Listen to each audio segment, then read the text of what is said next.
Let's do this. The Cult of Hockey podcast by the faithful and for the faithful. I'm David Staples of the Edmonton Journal. And I'm here tonight with Bruce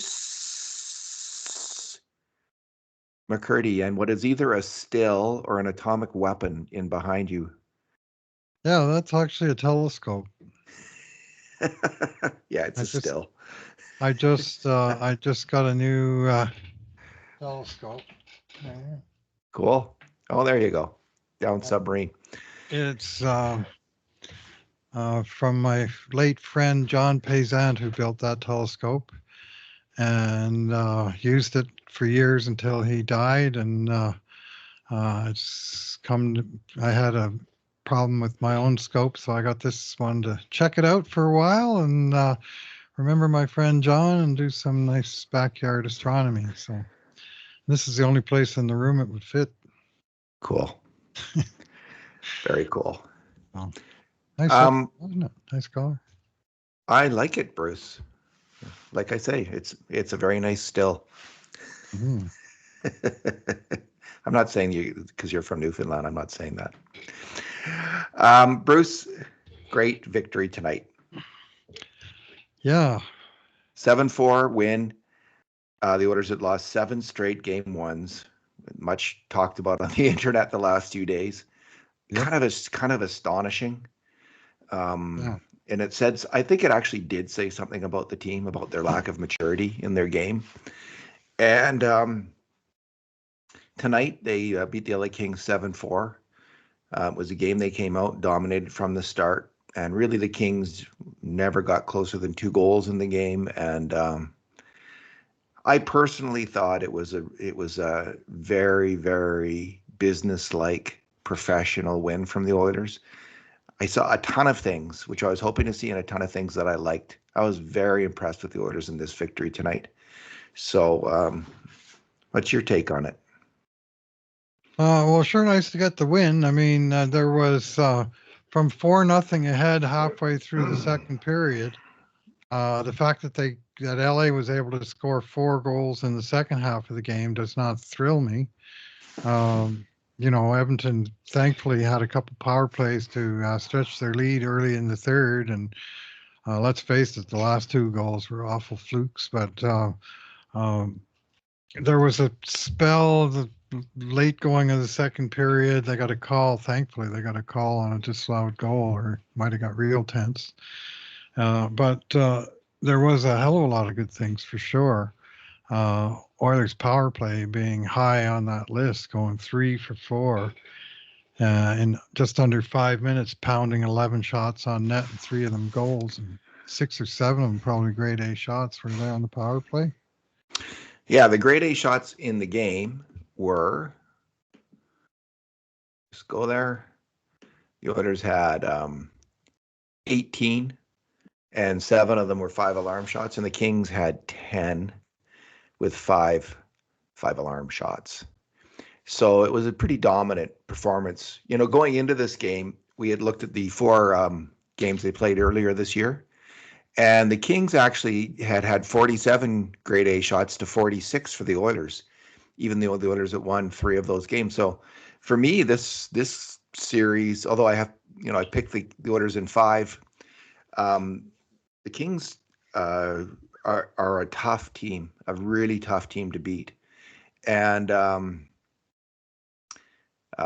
but I just thought the Oilers took it to them tonight. And even though they did score 4 goals, Bruce, 3 of them were fluky. And the 1 goal was really nice that they scored. It was a great goal. But almost all of the Oilers' goals were excellent goals. And the Kings got some fluky ones. The score flattered the Kings tonight, I'm going to suggest. It was they were never. I don't think they were never really in this game. And the play that was called back was gloved in. He did direct the puck to the ice with his glove, so that was the right call. You're not allowed to do that, even if you're an LA King in the NHL playoffs. And Trevor Lewis, even if you're a veteran LA King. Mm-hmm. So I was saying to my wife, the refs are going, "What are we going to say to Trevor?" All right, Bruce, this is our 2 good things, 2 numbers, two good things, 2 bad things, and 2 numbers podcast with 1 Conundrum. Bruce, well, why don't I just start it off because Go for it. your good things are quite comprehensive, but and they kind of overlap a little bit. And I do. I'm just picking one moment here. Well, it links a couple key moments in the game.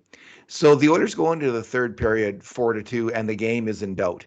And late in the third period, there had been an absolutely filthy, disgusting hit by Trevor Moore of the LA Kings on Vincent Desharnais. And I was actually thrilled to see Desharnais back in the game and seeming to I was skate without worried. any penalty. Desharnais taking the puck. He passes it, and Moore is allowed to finish his check. That was okay, but you're not allowed to barrel into a guy's knees from the blind side like that. That was an intent to injure play. If it wasn't against Vincent Desharnais, who's a big, unskilled, the biggest guy on the ice, he gets Mhm. penalties for being the biggest guy on the ice, and he's an unskilled player relatively. If that player had been against a skill player, all hell would have broken loose, and I bet you it would have been a 5-minute major. But I just think you're allowed to get against the great big guy. Yeah, you can do that kind of thing. I think Trevor Moore should be ashamed of that hit, and he should be He should. suspended for that hit.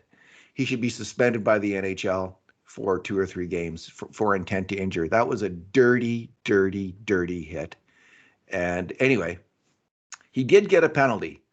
And He did. the good news is that the Oilers, who had been up 4-2, and the Kings had come back with 2 late goals in that period. And if the Kings got another one early in the third, who knows what's going to happen?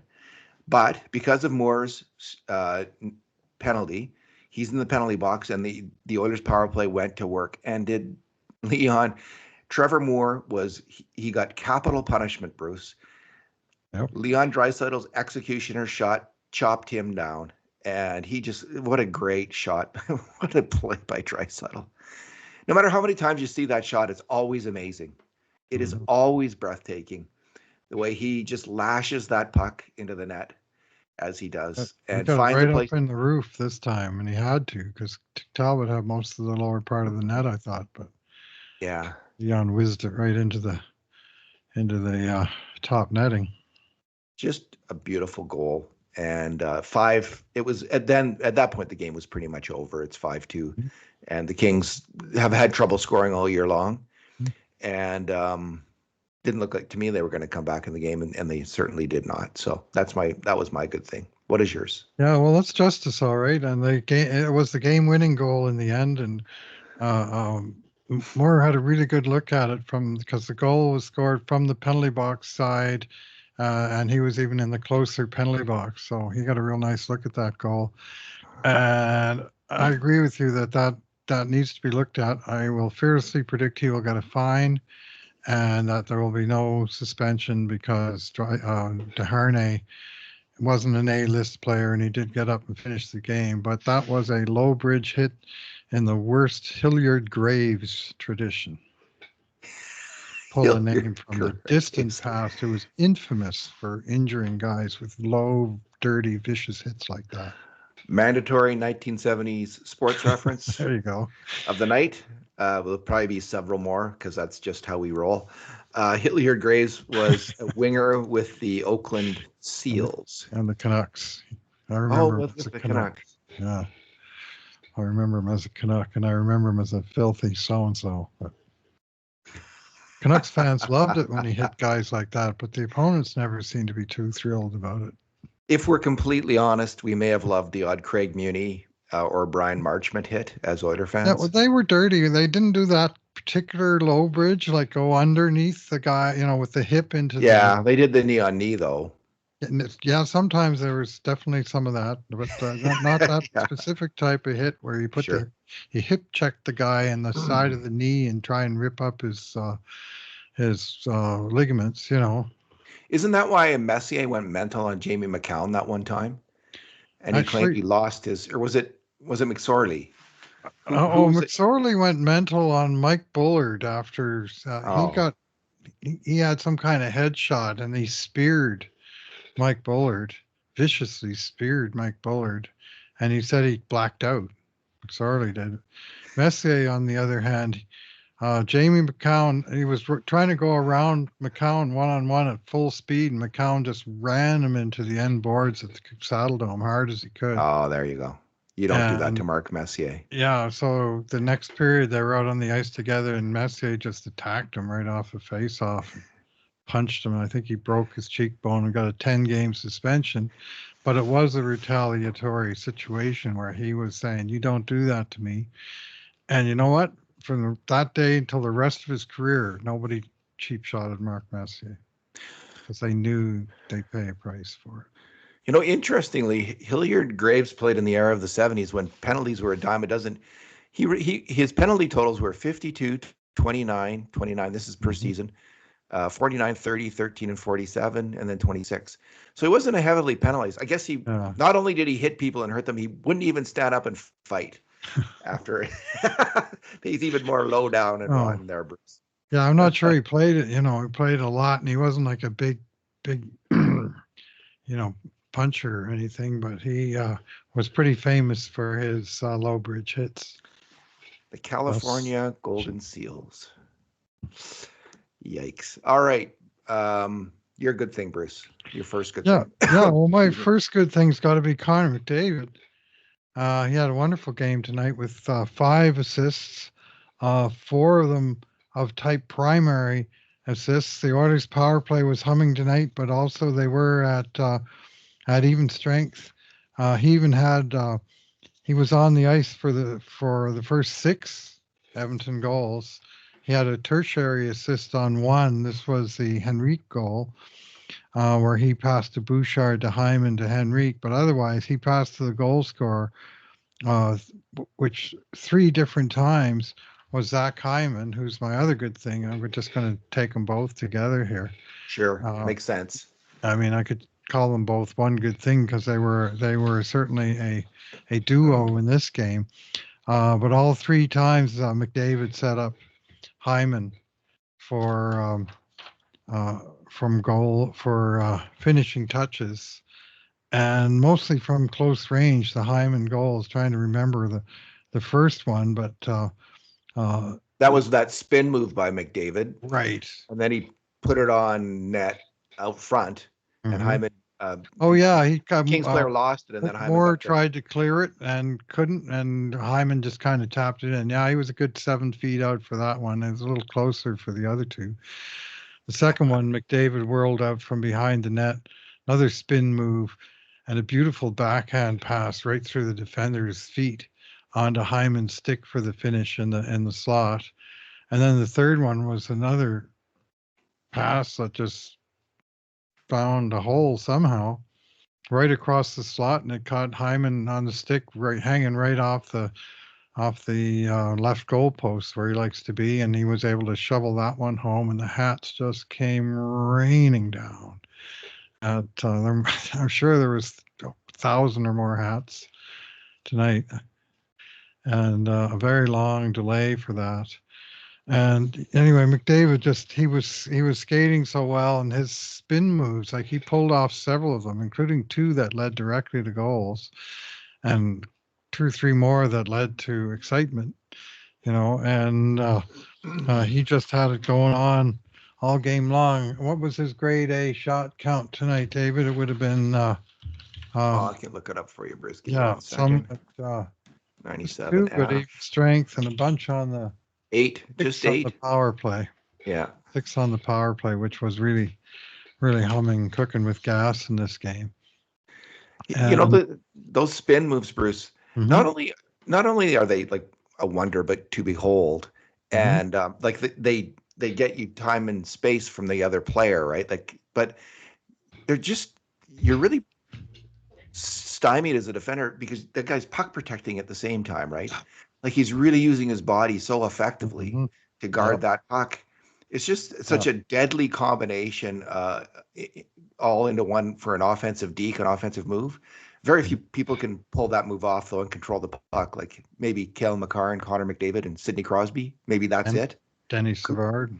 Denny Savard in the old days. Kucherov, Gretzky, of course. That was his spin move, was his big thing. But, players just at that level, there's just very few who are able to execute it. Draisaitl can do it now and then. It's just a really hard move to make. Yes.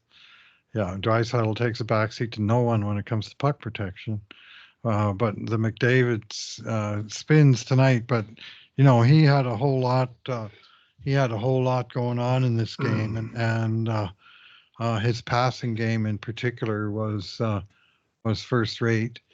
And for his part, Hyman had the 3 goals. He came close one or two other times. He did take one play that didn't involve McDavid. He took a great lead pass from Matthias Ekholm, stretch pass, and went in on a breakaway. And Talbot robbed him. Cam Talbot made maybe his best save of the night with the blocker on Hyman. And then he went into the corner to retrieve the rebound and got run.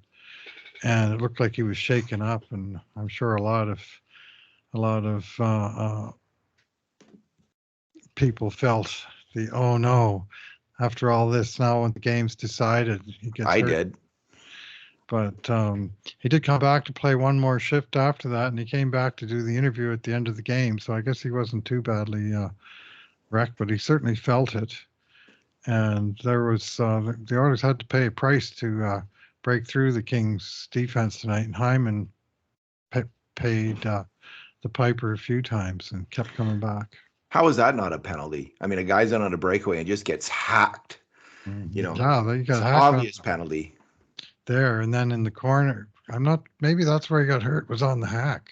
I think so. Okay. I think it was the hack because I think he was just mad in the corner, like upset that there had been no penalty. Off, right. Yeah, it's like, what? No penalty? How can that not be a penalty? He just got hacked. So anyway, I was glad that he was. That's the 3 power play goals already in the game rule. Can't have any more power plays, no matter what happens. Bruce, my second good thing was the defensive effort of the Edmonton Oilers. And I've been talking for some time about how the only team that can beat the Oilers in these playoffs is the Oilers themselves, by not bearing down on defense, by making poor risk-reward decisions, moving up to the attack when you shouldn't, abandoning the defensive zone, abandoning the defensive slot when you shouldn't. Things that are essentially common occurrences on the Oilers and have been in the playoffs as well, and definitely cost them the series against Vegas.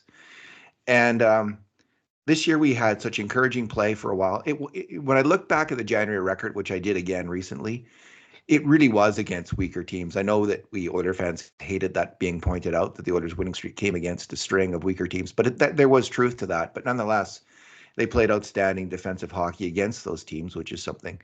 And tonight, for the first time in the first game of the playoffs, it's always taken a while for the Oilers to discover this defensive discipline game in the playoffs, and they've done it sporadically in other playoff years, and they've played that game sporadically in other playoff games. If they want to win the Stanley Cup, they must bring this game every game. And they did it tonight in the first game. They really played solid defense. I was so impressed with players like Leon Draisaitl, Darnell Nurse, Cody Ceci. And I know, and we're going to talk about some of the mistakes that were made later in the game, but those guys, Nurse just played, I thought, until his mistake late in the game. He was played a near flawless game. He was moving the puck well. He was defending well. He was making plays all over the ice. And I thought, there you go, Darnell. That's the game. That's the game that you need to play. Keep it simple, keep it safe, and you really can help this Oilers team. CC was the same thing. There was early in the game, there was hardly any mistakes at all in the first period that led to grade A shots for the Kings. I think they had one grade A shot in the entire first period. There was one breakdown where Ekholm had a pass picked off in the neutral zone and Arvidsson got a breakaway early in the second. That was the first really major mistake that happened. And the next one didn't happen until later in the period when Ekholm off a face-off kind of got drawn into the corner and Bouchard failed to take Byfield's stick in front of the net. Those were the only real plays where I'm thinking, like, those are bad plays. Like, the Ekholm play was kind of bad luck, the turnover. But those were bad plays. Other than that, the Oilers were playing just outstanding defensive hockey. And the players who need to get the risk reward, like Nurse and Draisaitl, who have struggled with that, and Kane, I thought all of those guys did too. They led in that way. I thought Leon was outstanding tonight. I just thought he was moving well, defending hard, and that's Leon Draisaitl that can win a Stanley Cup for you. And if they keep playing this way, Bruce, well, let's just say this was a good signal tonight because I'm from Missouri now on the Oilers. Yeah. Until they can play, until I see this defensive game consistently, until this is their calling card, I'm not convinced they can win the cup anymore. Like in other years, I've been very exuberant about their chances, but I've, hard experiences taught me that no, you've got to play this way. They've got to make it that their definition is this kind of defensive game. Going into the game, it's their mindset. Their skill will take over, but they can't rely on it. They've got to play defense, and they did tonight. Yeah, they had a good long stretch of solid D. When right till the last few minutes of the second, and then the very end of the game, like say, even those 2 goals were scored kind of against, what The flow. rationally should have happened. Yeah. And so, I mean, my one bad thing is the second goal, the one off the face-off.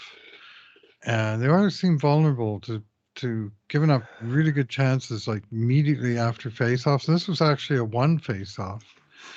And Carrick pulled it back into the corner, but somehow the LA guy beat Bouchard to the puck in the corner, and he played it around behind the net, and all of a sudden there's an LA guy behind the net and nobody around him, and he circled around and was able to beat Ekholm Kempe with the pass.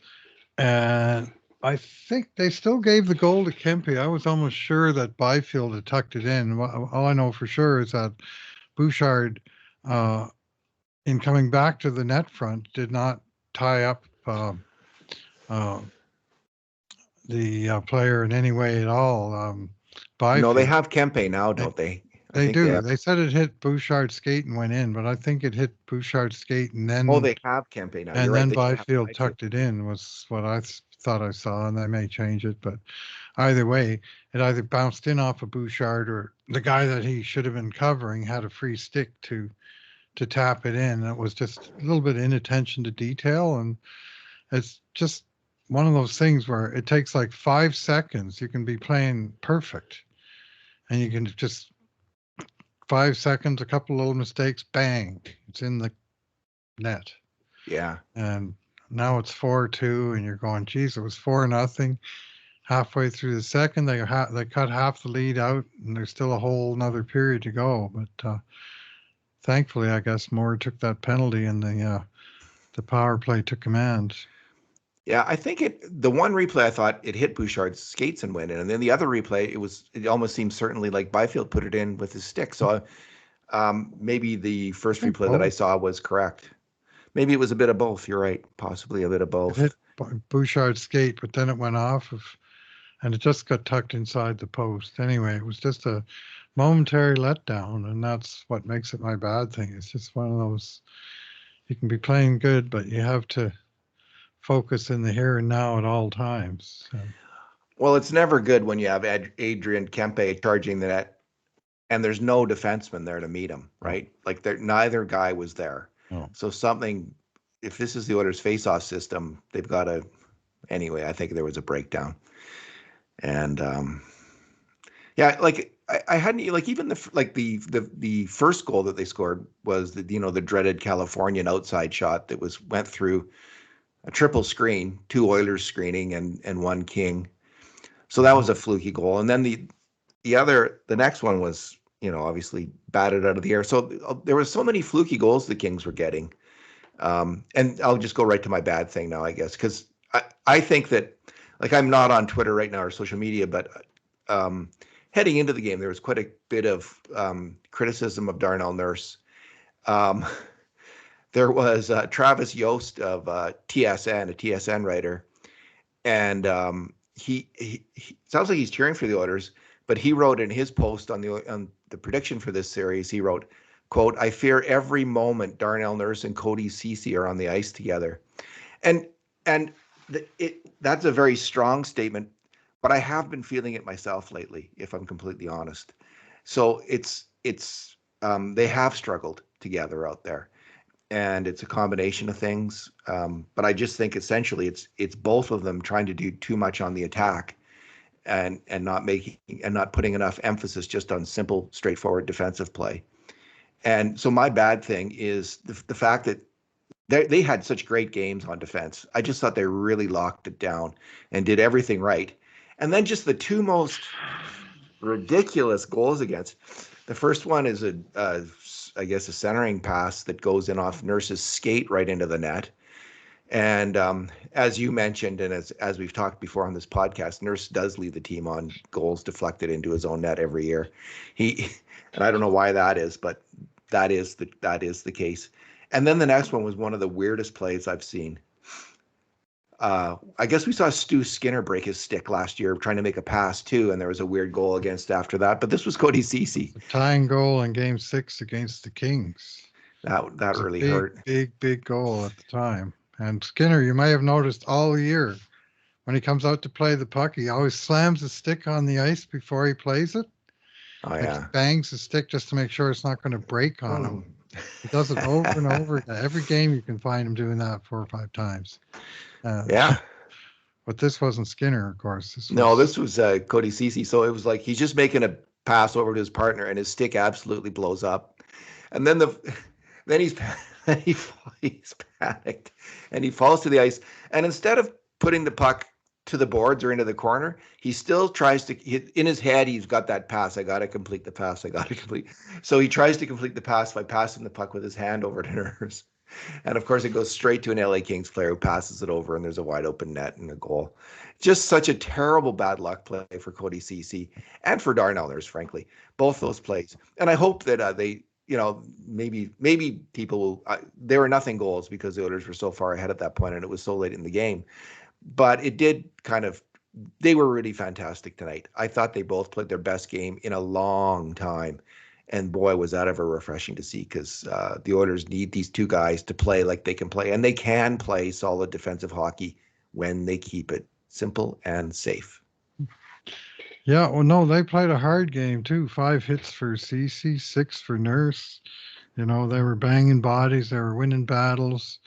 They were generally, getting the puck moving north and on out of the zone. And then, like, that last goal, I mean, neutral zone face-off, one cleanly back to Ceci. It's just routine D to D and walk it out, right? And then he must have had his stick slashed on a previous shift or stepped on or something, because it just went kaboom just as soon as he tried to do something with it. Well, apparently these modern sticks, Bruce, the higher the end, like the higher end the stick is, the more expensive and the more high performance it is, the more likely it is to snap. Is what a stick salesman told me. But I don't know why Cody Ceci would have the highest performance stick on the ice. But you'd think he'd just have a big, thick piece of lumber with a nail. When's the last time you saw Leon Draisaitl break his stick? Well, that's true. Yeah. Almost never, right? Because he's got that big cudgel that he carries around with him, and it doesn't tend to snap. Yeah, it's got an axe. He does, but yeah. All right, so that was my bad thing. Did we deal with your bad thing yet? I can't remember. Yeah, it was that second you goal. Worked it in. Okay. That's right. Ekholm and Bush getting beat down low. Yeah, that wasn't good. All right, Bruce, your numero. Yeah, I'm going to go with the number 4,333, which is the number of days that have passed since the last time Adam Henrique scored a goal in the playoffs. And that was in, I got his log up here. That was in the final game of the 2012 Stanley Cup Finals, also against LA Kings. He was with the New Jersey Devils at the time. And they lost the cup, but he scored in the last game. And since then, he played 4 playoff games in a series for Anaheim in 2018 that they got swept by San Jose. So my second number is 4,335 days since the last time Adam Henrique won a playoff game, 12 years ago. So congratulations to you, Adam Henrique, on those feats. And he was a big part of it. I thought he had an excellent game tonight, Adam Henrique. And he had a goal. He had a helper. He had a few won battles that we noted along the way that contributed to scoring chances. And not a perfect game. He took a penalty. There was one or two things that battles they didn't win, but I thought he was one of Edmonton's stronger players, and he looked just fine on the left wing on that line with McDavid and Hyman. And that allowed Nugent Hopkins to pair up with Draisaitl and I think strengthen Edmonton's second line a little bit. And so I don't mind this current deployment of the top six. I really like it, honestly. And I wasn't expecting this. We hadn't seen Henrique with McDavid and Hyman too much, but he is a hard player in his own way. He plays a pretty hard game. And on that one, I think it was maybe Hyman's second goal where McDavid made the spin move out from behind the net and made the backhand pass to Hyman. My wife and I, we usually re-watch plays because we want to see McDavid's incredible skating, right? His technique and what he's able to pull off. But in this one, we were re-watching it to see Henrique's very smart play. He took out two LA Kings. He took out his man. He went to the puck and got the puck in the corner. And then McDavid gets it. And then Henrique goes to the net. And he's got his lane to the net. He's allowed to go there. And he manages to bump into Drew Doughty and take out Drew Doughty at the side of the net. Stop Doughty from getting onto McDavid behind the net. And it's a legal play. It's got plausible deniability that he was going for the right place with that pick play. But it was a pick play. And it was a veteran move. And it led to a goal. It helped lead to a goal. Maybe they might have scored that anyway. But that certainly helped taking out Drew Doughty, taking away the best defender from his lane. Doughty probably would have got a stick on McDavid or some dirty thing like that and stopped the play. And I admire Drew Doughty. He's such a fantastic hockey player. But great play by Henrique. And yeah, the second line, Bruce, does have something going for it now because Nugent Hopkins is such a smart player and he complements Draisaitl really well. And Fogel's energy does too. And the top line, you have these three players are all really smart hockey players. They work well together. The hockey IQ of the Oilers has gone up significantly with players like Henrique and Corey Perry joining the team. And the third line, they moved Kane. Kane who's playing with his injury, and McLeod and Perry. They're all smart hockey players, and that line looked good. Kane, I thought, had a strong game. And it's interesting, there's a lot of controversy around his announcement that he has a sports hernia. Like there's questions, should he have had an operation earlier this year and go on LTIR? And so Oilers could have pulled to Vegas, which is a fair question. That's a fair question. There's is he throwing Kenny Holland under the bus? Fair question. Fair question. But I would say there's a psychological brilliance on a certain level of saying that you're hurt because you could see all year something wasn't right with Kane. And, you just see certain movements that he made where he just was not agile around the puck, agile with the puck. And now we know why. And it takes a certain amount of pressure off him. People will be judging him. People judge players who are injured if they don't know they're injured for not performing.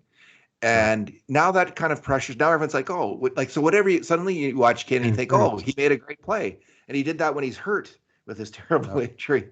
So it kind of makes you feel better about him as a player, watching him. And he's gotten that out there. And I don't think, the other team can target him because, where you're going to target, you don't even know where to target. So anyway, I think he did it for a reason. And it was, maybe that reason was get a bit of sympathy and take the pressure off. And put it on Ken Holland. I don't really, yeah. I don't. Oh boy, Holland's taking it. And it's an interesting paradigm. Like we're hearing all sort of the cheating cheaters from who cheat from Las Vegas, and then it's cheaters, how come we don't cheat like the cheating cheaters who cheat from Las Vegas? Yeah, we should cheat. Yeah. Why can't we be cheating Anyway, cheaters who cheat? Yeah, yeah, I just want to beat them or someone else to beat them. They won their first game tonight, and Stone scored on his first shift in 2 months. Guess he came back from did his Lazarus act again. that Man, takes a there's lot been of some brutal gall. jokes. I just hope Vegas gets theirs, and I Yeah. think they're gonna. So, but anyway, I don't know what to make of the Kane thing. Like, should he have gotten this injury earlier or surgery earlier? Because I guess it's a fairly quick recovery from it, but who knows? Well, And he only missed 2 games until the very last week of the season, and he's been playing one well of the too. one of the games he was scratched from was it the Ottawa game, and they called it a maintenance day to kind of cover for him, and he's kind of treated it as if he'd been healthy scratch. That was like a month ago. Yeah, So if he's he an was hurt ornery all year, character. yeah, he is definitely ornery, and he He's an had. ornery guy. He had 6 shots tonight in a strong game. He's the one thing that is a weakness in his game is his inability to suppress point shots, like to Yeah, get in the lanes. yeah. And a couple of those got through that caused some trouble tonight. But otherwise, I thought he was mostly a positive in the game. He's not a great defensive hockey player, Oh, period. Um, but he does make up for it with physical play and attacking play. All right, my number, Bruce, is the hit count this game. It was the highest, is that correct? Highest hit count of any game won. There were 112 hits in this game. The wow. previous game one high this year was Tampa and Florida with 109. And it's interesting, like I remember obviously the Dirty Moore hit, but so the Kings had 67 hits. This is a team that averaged 21 hits per game this season. They had 67, more than 3 times their seasonal average. The Mhm. Oilers, who averaged 23 hits, had 45. I remember like Nurse belting Kempe early in the game. It was a physical game, but I don't Was. remember tons of brutal um, hits. It was more like just taking the man kind of hits. But nonetheless, the Kings are trying to get it done. You can see their strategy. They want to try to hit the Oilers into submission. Hmm. And good luck with that. Hey, Bruce, I want to ask you They something. got a lot of big boys. They do. They do. Early in the game, did you notice the Oilers playing the same neutral zone trap as the Kings almost? It seemed to me, at least, and I might have to watch this again, but the Oilers were back at like if when they're cycling the puck, they're forechecking hard.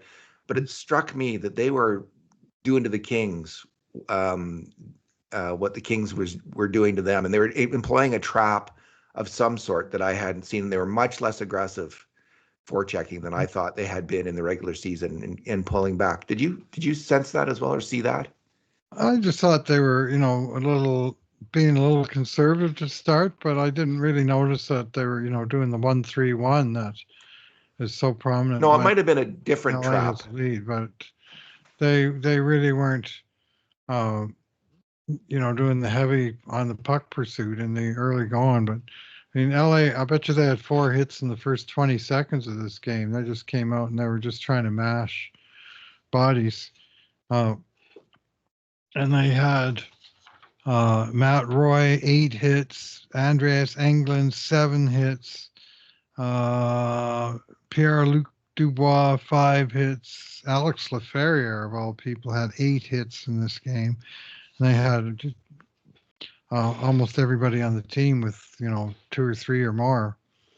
And that seemed to be a strategy. And you just hope that, for one thing, your team, even if they win the series, they got to survive the punishment and get through it and get to the next series in one piece. So I think DeHarnay and Hyman came up a little sore at times, but I think they got through this game all right. There was a good hit on Doughty too. Who threw that one? Yeah. Well, Cool. Harney got him once, threw him to the ice, but there was someone who put him into the bench, into the Mm-hmm. players' bench. Who was that on the Oilers? Let me see. Yeah, well, Summary. Fogel drilled him in the sort of first or second minute of the game. Might have been Fogel. Right at the top of my list of notes is Fogel. Or maybe it was Carrick. Yeah, it was a good hit. And so there was some good hits, but it didn't strike me as a particularly brutal game, even though there was this mass amount of hits, I guess. But well, this was a high event game, David. There were 82 shots on net, 45-37 Edmonton. As you say, 112 hit, 67-45 LA. There was 72 faceoffs in this game, 40-32 Edmonton. That's a high number of faceoffs. And of course, 11 goals, 7-4 for Edmonton. So there was a lot of events in this game, and the minutes just seemed to tick by very slowly. Yeah. Bruce, our conundrum.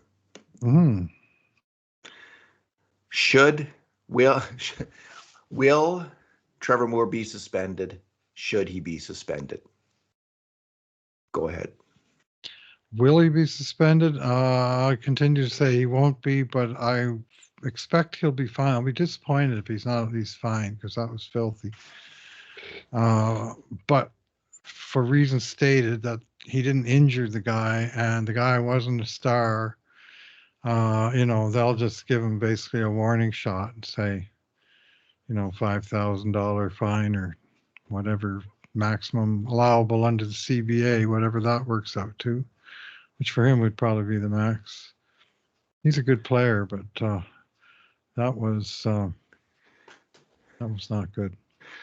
Yeah, I guess I said I wasn't going to get in the suspension issue earlier until now, but I kind of did already. But I do think he should be suspended. I think he should get 2 or 3 games, because that was the intent to injure was clearly there. It's a blindside hit from the side. The player doesn't even barely see him coming, and he goes low and he goes for the knee.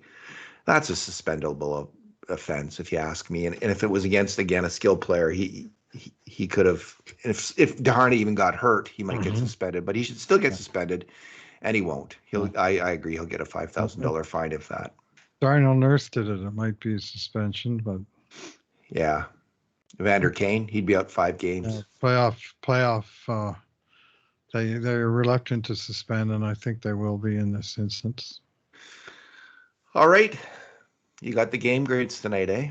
I do, and it's only 12:20 midnight, like 00:20 on tomorrow. Here we go with the player grades. These late starts are killers. At least, thankfully, thank the hockey gods, no overtime.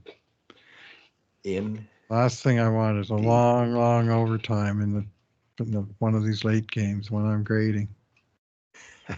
Indeed. I used to have the stamina for all-nighters, but it's waning in my fogey years.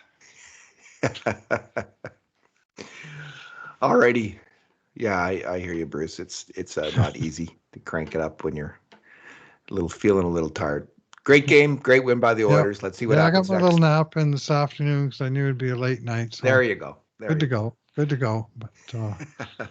glad to get it started. I'm glad it's not like double overtime, and then Yeah, indeed. All right, Bruce. Thanks for talking tonight. Thanks for listening, everyone. And in the meantime, and in between times, this has been another edition of the Cult of Hockey podcast.